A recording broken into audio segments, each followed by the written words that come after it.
तो बेसिकली अब उसी वीडियो को मैं कंटिन्यू कर रहा हूँ आगे। जो मॉलिक्युलरिटी था, हमने ये देखा यार कि मॉलिक्युलरिटी और जो हमारा ऑर्डर ऑफ रिएक्शन है कई बार क्या होता है डिफरेंट हो जाता है। अब डिफरेंट होने की वजह से क्या, जैसे मान लो कि मॉलिक्युलरिटी ठीक है वो 2 है, और वहीं ऑर्डर ऑफ रिएक्शन मान लो कि अगर तुम्हारे पास आ गया लेटर से 1 आ गया, क्या ये दोनों सेम है? नहीं। अगर सेम नहीं हो इन दैट केस हम इसे क्या बोलते हैं सूडो, एंड जो भी यहाँ पे ऑर्डर है उसका हमें यहाँ पर नाम को सूडो फर्स्ट ऑर्डर रिएक्शन हमें बोला जाता है। ये पॉइंट हमें क्लियर है यहाँ पे। तो जैसे हमने अभी देखा था, अभी जस्ट मैंने प्रीवियस में अभी एग्जांपल दिया था सूडो फर्स्ट ऑर्डर का रिएक्शन का एग्जांपल दिया, सेम एज इट इज। अगर एक और मैं अगर एग्जांपल देना चाहूँ तो लेटर से जैसे मान लो कि चलो नॉर्मल लेता हूँ कोई 2a प्लस बी से, मान लो तुम्हें कोई सी बन रहा है, ठीक है 2a प्लस बी मिल गया, कुछ सी तुम्हें बना रहा है, एंड और क्या दूँ यहाँ पे, चलो मैं बोल दूँ बी जो है वो एक्सेस में। देखो कभी भी अगर तुम्हें, और ये तुम्हें यहाँ पे रिएक्शन में बगल में गिवन है कि क्या है, एलिमेंट्री रिएक्शन है। कैसा रिएक्शन है? एलिमेंट्री।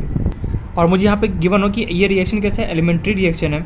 एलिमेंट्री मतलब single step reaction, elementary reaction है। देखो यहाँ ये भी क्या एक्सेप्शन है, एक्सेप्शन बहुत सारे तुम्हें बना सकता है। अगर कभी भी अगर मेरे पास ये एक्सेस वाला केस आ जाए तो समझ जाना, कान खड़े हो जाना चाहिए क्या, कि एक्सेस का कभी भी मेरे पास केस आएगा तो समझ जाना मुझे कि एक्सेप्शन वाला केस हो। क्या नोट डाल के लिख लो माइंड,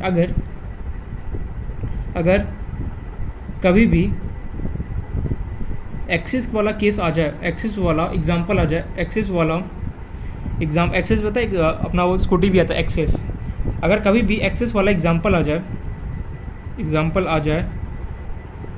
देन कान क्या कैसे लिखो, देन क्या बोलना चाहिए, वॉन हो जाने, वॉन लिखना सही नहीं है यार। अगर कभी भी एक्सेस वाला एग्जाम्पल आ जाए देन कान खड़े हो जाना चाहिए। देन एक बार जरूर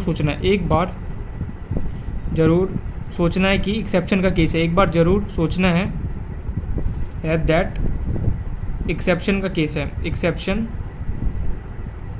का केस है। अगर कभी भी तुम्हें क्वेश्चन में, अगर कभी भी तुम्हें कोई कंपाउंड बना के दे और उसके बगल में एक्सेस लिख दे, वहाँ पे समझ जाना ये एक्सेप्शन वाला केस है। कैसे देखो, जैसे तुम्हें 2a प्लस बी मिलकर कुछ प्रोडक्ट बना है, तुमसे किसी ने बोला इसका रेट लॉ बताओ क्या होगा, तो सिंपली क्या करोगे, के लिखोगे, यहाँ पे ए की पावर कितना हो जाएगा, एलिमेंट्री है रिएक्शन है तो 2, और बी की पावर क्या लिखोगे, एकदम जोश में 1 लिखोगे, काट देगा एग्जाम में डायरेक्टली।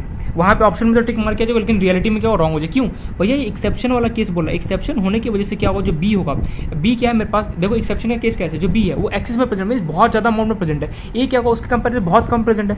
अगर मैं जैसे मान लो कि जैसे फ्लड वगैरह आता है, फ्लड में अगर मान लो कि तुम एक मांग उसमें से पानी निकालो, कोई फर्क पड़ेगा उसको, बिल्कुल फर्क नहीं पड़ेगा।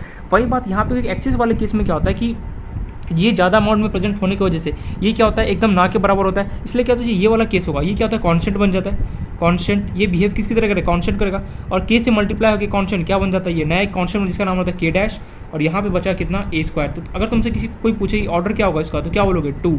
अगर तुमसे कोई पूछे ये बताओ मॉलिक्युलरिटी क्या होगा, कैसे क्या होगा, फटाफट बताओ, 2 + 1 कितना होगा, 3। देखो यहाँ पर मॉलिक्युलरिटी और ऑर्डर ऑफ रिएक्शन क्या सेम है, बिल्कुल भी सेम नहीं है। तो यहाँ ये भी कैसा होगा, पसूडो नहीं बोलते इसको, सूडो बोलते हैं, पी साइलेंट होता है, इसको क्या बोलते हैं, पसूडो नहीं, सूडो पता है, सूडो फोर्स भी होता है, फिजिक्स में लगता है। सूडो फोर्स ऐसा होता है जो दिखाई तो नहीं देता बट रियलिटी में लग रहा होता है। सेम यहाँ पे भी होगा, इसको पसूडो नहीं बोलते, बहुत बच्चे पसूडो बोलते हैं, पसूडो ना बोल के इसको सूडो फोर्स बोला जाता है, ठीक है, फोर्स नहीं, वो तो फिजिक्स में होता है सूडो, ठीक है। यहाँ पे क्या होगा, सूडो, उसका यहाँ पे ऑर्डर क्या है, सेकंड, तो क्या होगा, सूडो सेकंड ऑर्डर रिएक्शन, एकदम सिंपल। तो यहाँ पे अगर कभी भी एक्सेस वाला केस हो तो कभी भी एकदम ये नहीं कि जैसे देखिए एक्सेस वाला केस एकदम क्या बोलते हैं एक्साइटमेंट में आके फटाफट इसको टिक करके जो नहीं, टोटली रॉन्ग हो जाएगा। हमेशा देखना जो भी एक्सेस वाला केस होगा वो क्या होगा, जो भी एक्सेस अमाउंट में प्रेजेंट होगा कांस्टेंट की तरफ बिहेव करेगा, वो क्या होगा, कांस्टेंट के साथ मल्टीप्लाई के डैश होगा। जो मेरे पास जो बिना एक्सेस वाला होगा उसी का मुझे क्या करना है, यूज लेना है। लेकिन मॉलिक्युलरिटी लिखते वक्त हमें टोटल को काउंट करना है। मॉलिक्युलरिटी लिखते वक्त हमें ये देखना है कि total number of reactant molecules कितना है, 2 तो एक ही है और एक इसका 2 + 1 कर दो कितना होगा, 3 हुआ। तो इस तरीके से बेसिकली हमारा सूडो सेकंड ऑर्डर रिएक्शन होगा। ऐसे ही सूडो थर्ड ऑर्डर बन सकता है, सूडो फोर्थ ऑर्डर बन सकता है। दिमाग लगा के तुम्हें खेलना है, ये नहीं कि देखो यहाँ पे मैं थ्योरेटिकल पूरा डेटा जितना हो सकता है मैं सिंपली देते। और क्वेश्चन में थोड़ा बहुत इधर उधर करता है तो मैं वहाँ पे खुद से सोचना पड़ेगा, अच्छा एक्सेस का केस है मतलब कि यहाँ पे श्योर मेरा एक्सेप्शन वाला लगने वाला नोट आउट। कैसे एक्सेप्शन लगेगा मैं ऑलरेडी यहाँ पे बता चुका हूँ।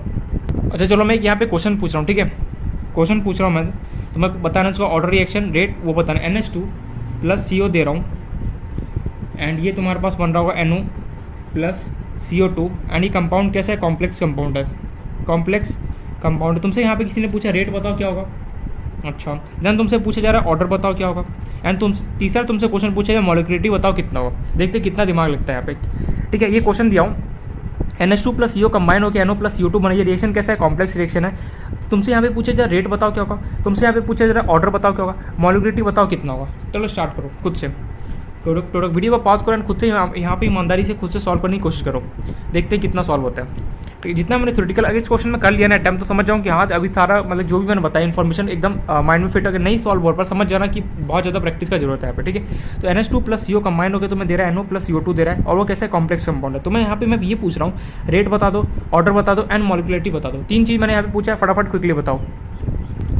तो सॉल्व कर लिया होगा, मैं बताता हूँ यहाँ पे जो रेट होगा, जो इसका रेट होगा वो रेट निकालने में प्रॉब्लम हो सकता है, इसलिए मैं डायरेक्टली रेट लिख रहा हूँ, ठीक है। जो इसका रेट होगा वो होगा K NH2 या फिर NH2 ना लेके NO होना चाहिए, ठीक है, NO होना चाहिए, बेस्ट रहेगा ये NO2 प्लस CO, ठीक है। रेट होगा तो हमारे पास NO2 2, ये कैसे है एक्सपेरिमेंटली है, ठीक है, ये मुझे दे देना चाहिए इन्फॉर्मेशन गिवन, चलो कोई नहीं। तो मैं इसका रेट जो है वो एक्सपेरिमेंटली कितना निकल के है R=K NO2 की पावर होल ट्वाइस, ठीक है। CO वगैरह कहाँ गया वो भाड़ में गया, उससे हमें कोई मतलब नहीं है, जो रेट निकल गया वो ये निकल गया, ये मुझे गिवन इन्फॉर्मेशन देना चाहिए बट मैं दिया नहीं। अब तुम ऑर्डर बताओ इसका क्या होगा, ऑर्डर जो होगा क्या होगा उसका 2 होगा। अब बस मेरा यहाँ पे ये सवाल है मॉलिक्युलरिटी बता दो कितना होगा, बस मैंने यहाँ पे सब कुछ लिख चुका, बस मैं तुमसे एक क्वेश्चन रेट लिख दिया, ठीक है। ऑर्डर भी रेट कैसे ये निकल गया, K NO2 की होल ट्वाइस कैसे निकल गया, ये क्या एक्सपेरिमेंट से आ गया, उससे हमें कोई मतलब नहीं है, बस देखो आगे चलो।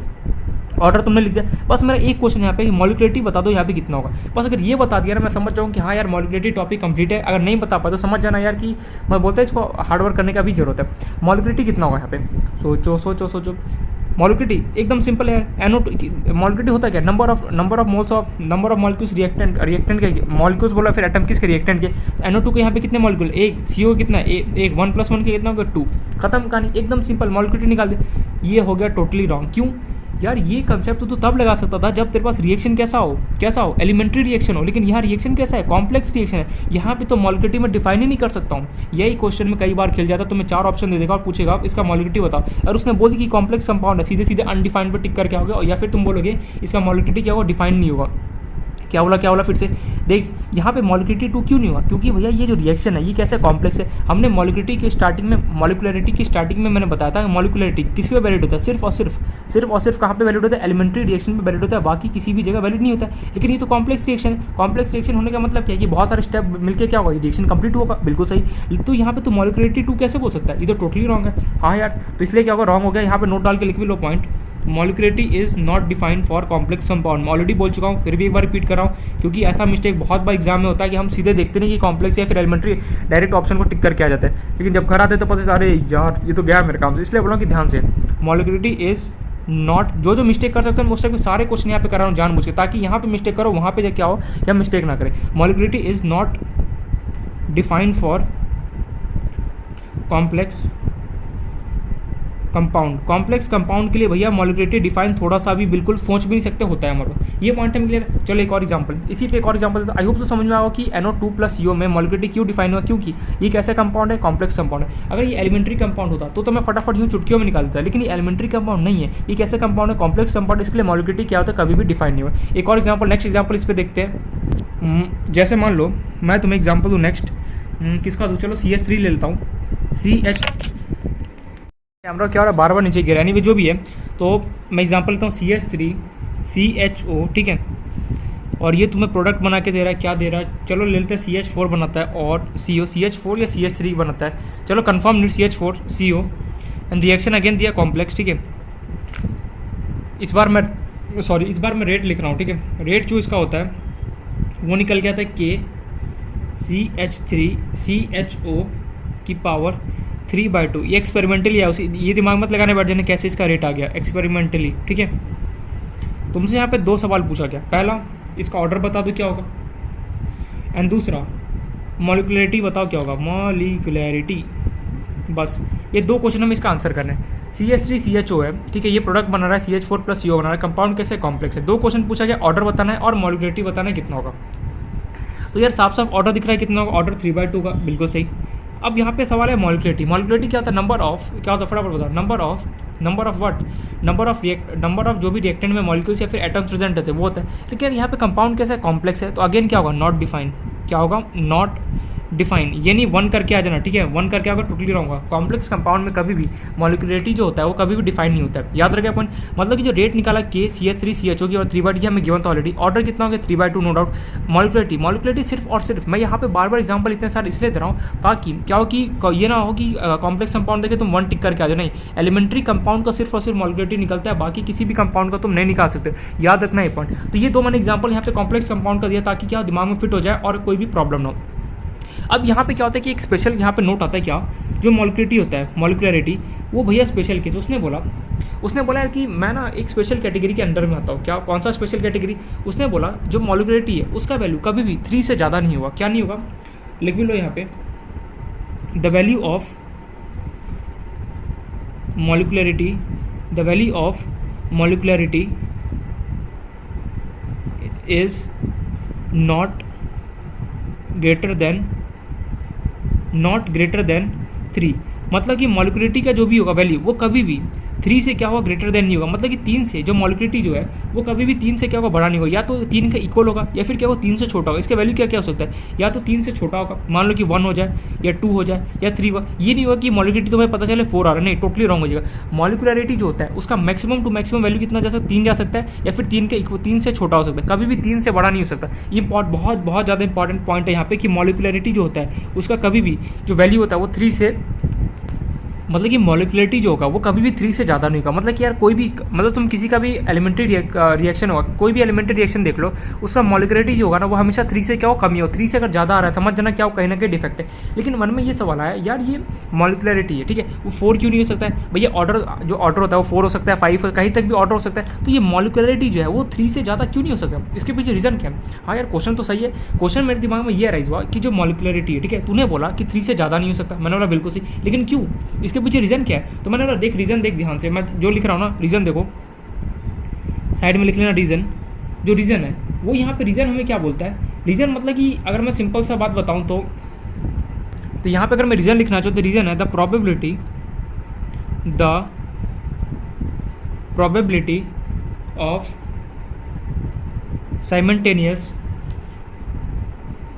साइमल्टेनियस, जो भी स्पेलिंग है लिख ले लो यार, the probability of simultaneous and effective, the probability of simultaneous and effective collision of three molecules is very low, hence intermolecular or higher molecularity reaction are rarely observed, or higher molecularity reaction are rarely, spelling को मारो गोली, rarely, handwriting को, ठीक है, handwriting को मारो गोली, समझ में आना चाहिए। ऑब्जर्व क्या लिखा, क्या ये, the possibility of simultaneous and effective collision of 3 molecules is very low, hence intermolecular और higher molecularity reaction are rarely observe. अब देखो इसका मतलब क्या है, मतलब यहाँ पे ये है, सीधे सीधे अगर मैं एक लाइन में बोलना चाहूँ, देखो अगर मान लो कि मॉलिक्यूलरिटी क्या हो गया 3 है, ठीक है, यहाँ पे होता मॉलिक्यूलरिटी 3 4 होने का मतलब क्या होता है कि आपस में एटम का कोलाइड होना। मतलब कि जब तक 3 एटम, मान लो जब 3 एटम था A B और C, जस्ट एग्जाम्पल समझा रहा हूँ, दिखाई दे रहा है बिल्कुल, A B और C था, ठीक है, 3 जब मेरे पास रिएक्टेंट थे तो आपस में ये लोग फिक्स एंगल फिक्स एनर्जी पे क्या टकरा रहे थे, कुछ प्रोडक्ट बनाते एकदम बढ़िया, ठीक है। लेकिन जैसे ही मान लो कोई चौथा आया तो क्या वो डिस्टर्बेंस यहाँ पे क्रिएट हो गया। डिस्टर्बेंस क्रिएट होने की वजह से मॉलिक्यूलरिटी ने बोला कि भैया मैं क्या होगा, जो मेरा probability of simultaneous of effective collision of 3 molecules is very low, hence intermolecular और higher molecular reaction is rarely observed। मतलब कि 3 से ज़्यादा होने पे क्या होता है कि तो बोर्ड में एग्जाम में एक बार आया था, why the molecularity of the value is not greater than 3। तो सिंपली तुम्हें ये रीजन लिखना पड़े क्यों 3। देखो समझो, पहले समझ लोगे तो यहाँ पे खुद से लैंग्वेज में कन्वर्ट कर सकते हो। तो वो 3 तुम्हारे पास एटम था, ठीक है, तब तक तो इजिली वहाँ पे क्या हो रहा था, ये दोनों आपस में क्या कोलिजन टकरा रहा था और क्या रहा था, प्रोडक्ट हमें एकदम सही दे रहा था। लेकिन हुआ क्या कि जैसे ही 3 के ज़्यादा है, जैसे 4 आ गया 5 आ गया, तो क्या हो, जो इन लोगों का जो फिक्स पैटर्न था, फिक्स एंगल फिक्स एनर्जी, ये सब क्या डिस्टर्बेंस हो गया, जिसकी वजह से क्या हो कि जो हमारा मॉलिक्यूलरिटी था बहुत कम रेयरली ऑब्जर्व होता था। इसलिए बोला गया कि मॉलिक्यूलरिटी जो है सॉरी जो मॉलिक्यूलरिटी है उसका वैल्यू कभी भी 3 से क्या होगा, मेरे पास ज़्यादा नहीं होगा, या तो 3 हो सकता है या फिर 3 से क्या वो कम होगा। तो ये यहाँ पे एक इंपॉर्टेंट नोट था जिसको हमें अच्छे से पता होना चाहिए कि मॉलिक्यूलरिटी जो होता है उसका वैल्यू कभी भी 3 से ज़्यादा नहीं होगा। जैसे फॉर एग्जांपल मान लो एग्जाम्पल जैसे 3 से कभी भी ज़्यादा, कितना भी भैया कितना भी खतरनाक रिएक्टेंट क्यों ना प्रेजेंट हो वहाँ पे, लेकिन 3 से ज़्यादा कभी भी मॉलिक्युलरिटी नहीं होगा। हमेशा दिमाग में बैठा लेना ये बात। जैसे एग्जाम्पल के तौर पर मैं दूँ, N2 + 3H2 गिव्स एमोनिया बनाता है कितना, 2NH3 बनाता है, ठीक है, एमोनिया का एग्जाम्पल। इसका तुमसे कोई बोले मॉलिक्युलरिटी बताओ कितना होगा, तो देखो क्या होता है, नंबर ऑफ जो भी रिएक्टेंट मॉलिक्यूल्स होते हैं उनको सिंपली उनको एडअप कर दो। नाइट्रोजन कितना 1 है, हाइड्रोजन कितना 3, 3 + 1 कर दो कितना का 4, टोटली रॉन्ग। मॉलिक्युलरिटी भले ही 4 आ रहा है लेकिन मुझे लिखना कितना है, 3 लिखना है। भले इसका आंसर 5 आता 6 आता, लेकिन मुझे लिखना कितना है, 3 ही है। 3 से ज़्यादा कभी मॉलिक्युलरिटी नहीं हो सकता। दिमाग में फिट कर लो ये बात कि भैया कैसा भी कंपाउंड यहाँ पे गिवन, अगर मुझे 4 आ रहा होगा, 5 आ रहा होगा, 6 आ रहा होगा, तो भी मुझे उसको कट करके क्या लिखना है, 3 लिखना और उसको बगल में ये क्या रीजन लिखना। क्यों? क्योंकि मॉलिक्युलरिटी जो होता है उसका कभी भी 3 से ज़्यादा क्या होगा कि हो ही नहीं सकता है। मैक्सिमम टू मैक्सिमम कितना होता है, 3 होता है। 3 से ज़्यादा तुम नहीं कर सकते। जैसे फॉर एग्जाम्पल मान लो मॉलिक्युलरिटी तुम्हारा किसी कंपाउंड का 6 आ गया, काट के उसको बगल में क्या लिखोगे, मॉलिक्युलरिटी इज 3, और उससे बगल में क्या होगा, ये रीजन लिखोगे। Corner point. तो ये एक बेसिक सा यहाँ पे हमारे पास जो इंपॉर्टेंट पॉइंट है जो हमें पता होना चाहिए मॉलिक्युलरिटी के बारे में, कि मॉलिक्युलरिटी होता क्या है। मॉलिक्युलरिटी के बारे में हमने पूरा स्टार्टिंग में देखा कि मॉलिक्युलरिटी होता कैसे, कैसे किसी हम कंपाउंड का लिखेंगे। फिर हम देखा कि अगर कॉम्प्लेक्स कंपाउंड आ जाए तो वहाँ पे एक्सेप्शन में कैसे हमें देखना है। फिर मैंने बताया कि मॉलिक्युलरिटी जो होता है उससे कभी भी 3 से ज़्यादा वैल्यू में नहीं ले सकता। अगर 3 से ज़्यादा वैल्यू हो गया तो समझ जाना कि यहाँ पे हमें कभी भी लिखना नहीं है। मतलब मॉलिक्युलरिटी जो होता है ना, समझो कि यार कुछ फिक्स है। मतलब उसने बोला कि मॉलिक्युलरिटी की तरह लिमिट है, मैंने 3 तक कर दिया, उससे तो 3 से ज़्यादा आगे जा ही नहीं सकता। क्यों नहीं जा सकता? क्योंकि जैसे ही चौथा कोई मेंबर या फिर 5वां 6ठा आता है तो क्या होता है, इनके बीच का जो पैटर्न होता है डिस्टर्ब हो जाता है, जिसकी वजह से हमें सिर्फ 3 ही को लेना पड़ता है। अगर उसका 6 है, 7 है, 8 है मॉलिक्युलरिटी, तो मैं कट करके उसको क्या करना है, 3 लिखना है। 3 से ज़्यादा नहीं हो सके। तो यहाँ पे मॉलिक्युलरिटी के बारे में पूरा पढ़ा। फिर सूडो ऑर्डर ऑफ रिएक्शन क्या होता है मैंने अच्छे से बता दिया। सूडो का मीनिंग क्या है, सूडो ऑर्डर ऑफ रिएक्शन का मीनिंग क्या होता है, जब मॉलिक्युलरिटी और ऑर्डर ऑफ रिएक्शन दोनों जब सेम नहीं होता है ना, उस समय क्या होता है, सूडो ऑर्डर ऑफ रिएक्शन बोलते हैं। जैसे ऑर्डर जो भी होगा उसके अकॉर्डिंग नाम वहाँ पे लिखना, pseudo first order, pseudo second order, pseudo third order, ठीक है, गॉट माय पॉइंट। तो ये कुछ था मॉलिक्युलरिटी का कहानी। अब हम चलते हैं यहाँ पे एक लास्ट जो इसमें टॉपिक बचा हुआ है, मीन्स केमिकल काइनेटिक्स में अभी 2 टॉपिक और है। एक तो आर्नियस इक्वेशन हमें देखना है, मीन्स 90% पोर्शन कंप्लीट है। एक तो आर्नियस इक्वेशन देखना, पूरा डिटेल में लेंदी जाएगा, अभी 90% नहीं हुआ है। एंड उसका हमें रिएक्शन मैकेनिज्म पढ़ना है। रिएक्शन मैकेनिज्म मतलब हम देखेंगे कि कैसे कोई रिएक्शन तैयार होता है, कैसे बनता है, स्टेप बाय स्टेप, वो हमें डिटेल में पढ़ना है। लेकिन उससे पहले ना एक जो इसमें जो मॉलिक्युलरिटी में जो लास्ट टॉपिक जिसका नाम है ऑर्डर ऑफ रिएक्शन और मॉलिक्युलरिटी ऑफ रिएक्शन, दोनों में डिफरेंस कई बार पूछ लेता है एग्जाम में, क्या है उसका हम डिटेल में देखते हैं अब। सो हेडिंग डालो, डिफरेंस बिटवीन, कैमरा अगर मैं ऊपर लेके जाऊंगा यार फिर पता नहीं क्या हो रहा है, इसको नीचे गिर रहा है बार बार, ठीक है, एनीवे जो भी है। तो हेडिंग डालो, फैन ऑफ कर दूँ क्या? नहीं ठीक है चलो। नेक्स्ट जो हमारा हेडिंग है जिसका नाम है डिफरेंस बिटवीन, दिखाई दे रहा ना, difference between order of difference between order of reaction and molecularity of reaction, molecularity of reaction क्या होता है इसके बारे में डिटेल में देखेंगे। तो टेबल बना लो, लेफ्ट साइड में लिखो ऑर्डर ऑफ रिएक्शन एंड तुम राइट साइड में लिख लो मॉलिक्युलरिटी ऑफ रिएक्शन। कुछ नहीं डिफरेंस है, पता होना चाहिए। मॉलिक्युलरिटी क्या हो गया, इसको एक सेकेंड, अब दिख रहा है बिल्कुल। मॉलिक्युलरिटी ऑफ रिएक्शन क्या होता है, डिफरेंस। जो पहला यहाँ पे डिफरेंस है, ठीक है, जो ऑर्डर ऑफ रिएक्शन होता है वो बेसिकली क्या होता है, हम एक्सपेरिमेंटली वैल्यू डिटरमाइन करते हैं। मीन्स ये कैसा होता है, एक्सपेरिमेंटली डिटरमाइन, मतलब कि एक्सपेरिमेंट वगैरह में, लैब वगैरह में होता है और वहाँ से हम ऑर्डर ऑफ रिएक्शन को निकालते हैं। भले ही हम यहाँ पे नोटबुक में कर रहे हैं, बट मैं ऑलरेडी सजेस्ट कर चुका हूँ कि नोटबुक में करने से कोई मतलब नहीं होता है। रियलिटी में क्या करते हैं, एक्सपेरिमेंटली हमारे पास क्या होता है, ऑर्डर ऑफ रिएक्शन होता है। वहीं जो मॉलिक्युलरिटी होता है वो कैसा होता है, थ्योरेटिकली होता है। थ्योरेटिकली डिफाइन मीन्स हम थ्योरेटिकली डिफाइन करते हैं इसको, मतलब कैलकुलेट करते हैं, थ्योरेटिकली डिटरमाइंड। नेक्स्ट इसमें पॉइंट है, it is defined for elementary as well as complex reaction, defined for elementary as well as complex reaction. क्या होता है सब कुछ बता रहा हूँ, कॉम्प्लेक्स रिएक्शन। और ये जो मॉलिक्युलरिटी होता है सिर्फ और सिर्फ किसके लिए डिफाइन होता है, एलिमेंट्री रिएक्शन के लिए। Define for only elementary reaction. मतलब कि जो हमारा ऑर्डर ऑफ रिएक्शन होता है तुम किसी का भी निकाल सकते हो, तुम एलिमेंट्री रिएक्शन उसका भी ऑर्डर ऑफ रिएक्शन निकाल सकते हो, कॉम्प्लेक्स कंपाउंड का उसका भी मैं निकाल सकता हूँ। लेकिन जो मॉलिक्युलरिटी है वो सिर्फ और सिर्फ कहाँ पे वैलिड होता है, ओनली फॉर एलिमेंट्री रिएक्शन में वैलिड होता है। अगर मान लो कॉम्प्लेक्स कंपाउंड आ गया तो उस केस में क्या होता है, मॉलिक्युलरिटी कभी भी डिफाइन नहीं होता है। दूसरा डेफिनेशन। थर्ड जो होता है, जो ऑर्डर ऑफ रिएक्शन होता है वो पॉजिटिव भी हो सकता है, नेगेटिव भी हो सकता है, जीरो भी हो सकता है। ऑर्डर ऑफ रिएक्शन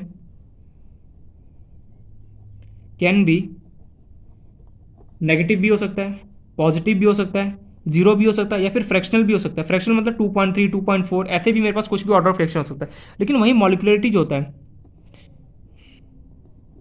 जो मॉलिकुलरिटी है इज ऑलवेज पॉजिटिव, हमेशा क्या होगा positive, molecularity is always positive, मतलब कि जो मॉलिकुलरिटी का जो वैल्यू है वो हमेशा क्या रहा पॉजिटिव रहेगा, पॉजिटिव इंटीजर, वो सिर्फ और सिर्फ क्या कर रहा है पॉजिटिव इंटीजर है। कौन कौन सा वैल्यू तो 1 2 और 3, इससे ज़्यादा तो हो ही नहीं सकता है। मतलब कि यार जो ऑर्डर ऑफ रिएक्शन होता है, मैं किसी का भी ऑर्डर निकालूँ, पॉजिटिव भी निकाल सकता हूँ, -1 भी निकाल सकता हूँ, 0 भी निकाल सकता हूँ, 2.3 -1.2 कुछ भी निकाल सकता हूँ, लेकिन मैं किसी का भी मॉलिकुलरिटी निकालूंगा या तो वो क्या होगा 1 होगा या 2 होगा या फिर 3 होगा, इससे ज़्यादा इससे इसके अलावा और कुछ भी नहीं हो सकता। थर्ड पॉइंट हो गया। फोर्थ जो पॉइंट होता है यहाँ पे, एक और पॉइंट लिख लो इसमें, order of reaction can be greater than 3, order of reaction can be greater than 3, भैया 3 से ग्रेटर कोई भी ऑर्डर ऑफ 4 5 6 7 8 9 सो ऑन कोई भी हो सकता है, order of reaction can be greater than 3। Similarly अगर मैं यहाँ पे लिखना चाहूँ तो यहाँ पे क्या होगा मॉलिक्युलरिटी में बताओ, ऑर्डर ऑफ रिएक्शन, ओहो sorry molecularity can never be greater than 3, मतलब कि जो मॉलिक्युलरिटी है वो कभी भी 3 से क्या हो ग्रेटर देन नहीं होगा, और जो ऑर्डर ऑफ रिएक्शन हो 3 से हमेशा 3 से ग्रेटर देन भी हो सकता है, 3 से छोटा भी हो सकता है, उससे कोई फर्क नहीं पड़ता, ठीक है। ऑर्डर ऑफ रिएक्शन कुछ भी हो सकता है। तो ये कुछ मैंने 4 इंपॉर्टेंट पॉइंट्स लगा जो मुझे ऑर्डर ऑफ रिएक्शन और मॉलिक्युलरिटी ऑफ रिएक्शन के जो डिफरेंस होता है जो हमें अच्छे से पता होना चाहिए। तो आई होप सो मॉलिक्युलरिटी वाला टॉपिक क्लियर हो गया हो, कैसे फाइंड आउट करते हैं, अगर एक्सिस में गिवन हो तो कैसे यूज करते हैं, मॉलिक्युलरिटी का कहाँ तक जा सकता है वैल्यू, ये सब कुछ हमें अच्छे से पता होना चाहिए। Got point. अब तो यहाँ पे टॉपिक हमारा कंप्लीट होता है। अब हम स्टार्ट करेंगे अर्नियस इक्वेशन। अर्नियस इक्वेशन क्या होता है वो हम यहाँ पे देखने वाले। अभी 2 टॉपिक बचा, मेन जो 2 टॉपिक, एक तो अर्नियस इक्वेशन में पढ़ना है, दूसरा में पढ़ना है रिएक्शन मैकेनिज्म, ठीक है। तो स्टार्ट करते हैं अपना अर्नियस इक्वेशन।